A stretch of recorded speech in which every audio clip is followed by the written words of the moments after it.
You missed a court date. What happens next? My name is Preston Edwards, and I'm a criminal defense attorney for Dummett Fraden in North Carolina. Having a warrant put out for your arrest is terrifying, but we may be able to help. It may not be all that serious. It really depends on what the charges are. Let's talk about what all can happen if you do miss a court date. There are 3 different possible statuses for your court case if you do miss a court date: called and failed, failure to appear, and an order for your arrest. Called and failed means that they called your case out and you weren't there. Generally happens for traffic offenses. If you do have a called and failed, it's very easy to reschedule and recalendar your case with the clerk of court's office.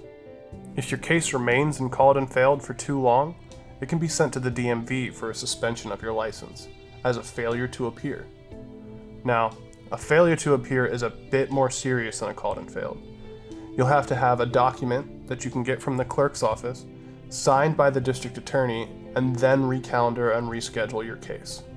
The district attorney might not always consent, and then that becomes a real problem. Finally, an order for your arrest is the most serious of these.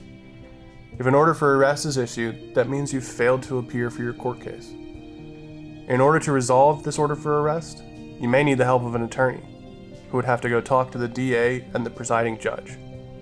Sometimes, the judge doesn't grant the recall of the order for arrest. If this happens, you'll need to go turn yourself in and get a bond. We don't recommend that you miss your court date, but if you have missed one, give Dummett Fraden a call today. We may be able to help keep you out of jail.